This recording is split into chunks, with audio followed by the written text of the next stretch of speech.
What's going on, guys? It's your boy Adjen and welcome to my channel. So today we will be discussing about the Gacha games revenue for the month of March. And usually this type of report should be taken with a big grain of salt because this one is from Sensor Tower, and this one are not pretty accurate, but they are pretty close. Something like that. So take it with a big grain of salt. Also, not every gacha games are featured in this list. These are some assortment of probably the popular ones. And also, the list is arranged according to the highest revenue gain for the month of March. And as you can see at the top, we have Uma Musume from the JP. And this one is pretty darn good. As you can see, the amount increase from February to March is 51 million. Like, man, 51 million increase? This game is pretty good. I've already seen the gameplay of this one. The gameplay of Uma Musume is that this is, imagine horse racing. Replace the horse with waifus. That is the gameplay of Uma Musume. And horse racing is very popular in JP. Not only in JP, in some Asian countries also. In my country also, in the Philippines, horse racing is very popular. Also, it is a very popular gambling sports or something like that. And it's pretty understandable that this one is very popular in JP. I just can't believe that they have 76 million profit. Like, the developers of Uma Musume are now swimming with a lot of revenues. Like, damn. I kind of wish also that we will be getting a global version of this one, but I don't know. Also, I've heard that the reason why Uma Musume has this huge amount of increase in gacha revenue profit is because they are celebrating their anniversary. So that is probably one of the reasons why they have a really huge gacha game revenue for this month of March. Second to the list, we have Genshin Impact. From 67 down to 47. It is a decrease in revenue mainly because of the banner unit during the month of March, which is Deya. I've heard Deya is really bad. Probably the worst 5-star in the Genshin Impact. I played Genshin Impact before. I've already quit. And I'm not up to date with this one. But that is what I've heard just by browsing my YouTube searches. My YouTube feeds. I've seen Deya is bad or something like that from some content creators out there. Number 3, we have Nike. Pretty stable, 28 million. A lot of players don't like this one. I don't know why, but for me, I believe Nike is a really good game. Regardless of the fan service, it is still a pretty solid game. The gameplay is okay-ish. Pretty good because it's also pretty refreshing because this is a shooting game, which is pretty unheard of in gacha games. That is also a plus for me, and also the story is very compelling in my honest opinion, and also the waifus looks very gorgeous. That is already a plus, and then you add some really good fan service, and then you get this huge amount of profit, right? That is Nike for you.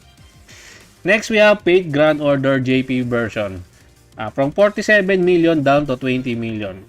FGO, understandable. It is one of the best gacha games out there. Not in terms of gameplay, but in terms of characters and stories. That is what the Fate fan base is pretty huge, in my honest opinion. Not only in the JP side, even the global side, the Pay has one of the best, not the best, one of the huge fan base out there. So it's pretty understandable that this one has a really huge amount of profit.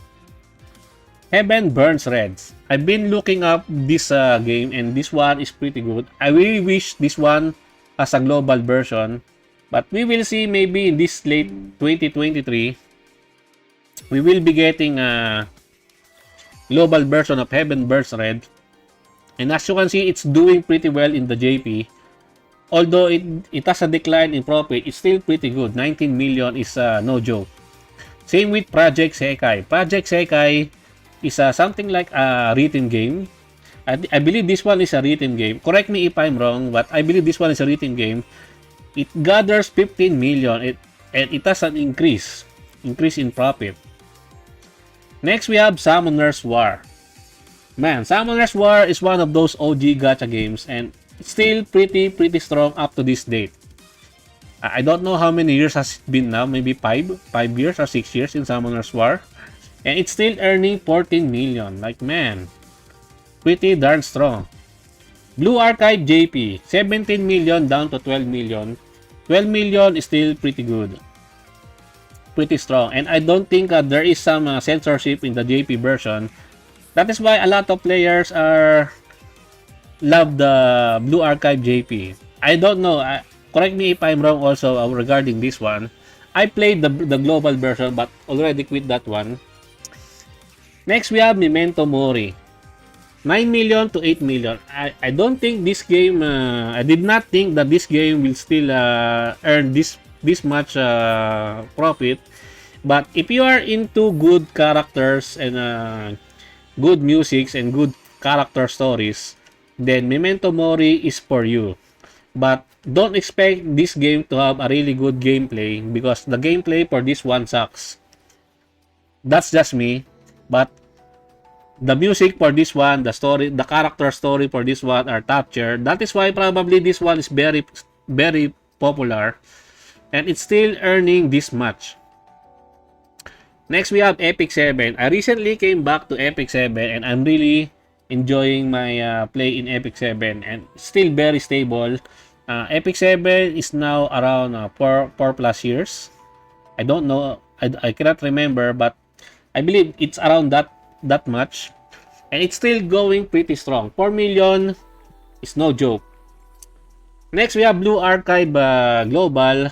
It's still pretty strong. 6 million down to 3 million, but 3 million is no joke. Man, Blue Archive,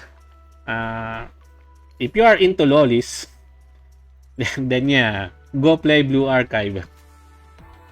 FGO Global,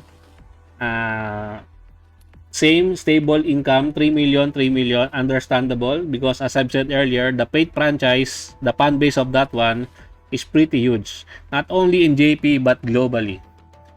Eversoul, 4 million down to 2.8 million. I'm really glad that Eversoul is still doing pretty good. I used to cover this one in my channel but I had to drop this one because I've been playing a lot of gacha games and I need to drop some games. And because I really don't have that much free time to play a lot of gacha games nowadays because I'm really busy with my in real life stuffs.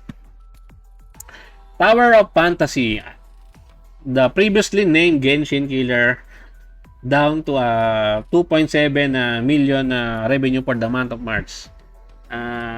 It's still pretty good, but it should be higher. I thought this one would be higher because this one is something like an MMO base. And I believe the character designs for this one are also top tier, but I don't know why the revenue is on the 2 to 3 million like this. And please enlighten me with regards to this one. For all of you players who played Tower of Fantasy, I did not try to play Tower of Fantasy because this one I believe this one does not have an automated system, and that is a big no for me. Next, we have Arknights JP stable, 2 million. Pretty strong also in JP. Princess Connect Redive JP. So Princess Connect is very popular in Japan. So I don't think this one will will meet its end of service unlike in the global one because the global one is earning for just around 100k. And probably it's because of the publishers, which is Crunchyroll, and they have a really bad reputation with regards to the gacha gaming industry. Azure Lane, 2.9 to 1.8. If you want some really good fan service, if you are looking for a really good fan service gacha game, then Azur Lane is for you. We have Azur Lane JP and Azur Lane Global. And in Global, it's still going pretty strong also. But we will talk about that one when we get to that one. Next, we have Limbus Company. Now, Limbus Company is one of those gacha games, very rare gacha games that does not have any waifu. Yes, it's all has bandos. That is why I did not touch this game. Although the gameplay for Limbus Company is awesome. I've seen the gameplay for this one, but there is no waifu, so I'm not gonna be playing this one. That is my my mantra for in playing gacha games. I play gacha games for the waifus, man. At look at the revenue for Limbus Company, $1.5 million. It's pretty huge. Next, we have Arknights Global, stable income, same like in JP, 1.4M to 1.4M. Azur Lane Global has a increase in profit, 1.2M to 1.4. Next, we have one of my favorite gacha games that launched last year, which is Path to Nowhere, 1.1 million to 1.1. Pretty stable. And I believe this one will get an increase when Darren banners will come, a limited banner. So I hope to see that this one will be, we will see some increase next month for this one. Because I believe Darren's banner is probably going to be happening this month of April. But we will see. Path to Nowhere is one of those very niche gacha games. It is usually compared to Arknights, which is understandable, but they have their own strengths and weaknesses. And I like them both. I played them both. I'm actively playing both of them. Next, we have Global Project Sekai. Still earning much because 700 to 1 million is a really good revenue increase. Arklan Korean version 1.1 to 800. We still don't have the global version of Arklan. And I don't know when will we be getting that one. I have no news about that one. But it's okay. It's okay. I've seen the gameplay of this one. Next, we have Counterside Global. So 1 million down to 800k. I believe Counterside does some really bad backlash the past few months. Mainly because of the paid skin. I believe that one. If I remember, that is what I remember when browsing the Gacha Gaming subreddit. I think there are some drama with regards to that skin, the very expensive skin. So maybe that is why they have some decline in the revenue for this one. Next, we have Punishing Grey Raven. From 400 to 600k. It is a really good increase also because above 500k is pretty good. If you are earning for about 1 million, that is also really good. But if you are earning like Uma Musume, then that's just OP, man. That's pretty much broken. If we are going to share this one, if we are going to make a tier list with regards to Gacha Gaming revenue, then Uma Musume is top tier. God tier, OP. Pretty much broken.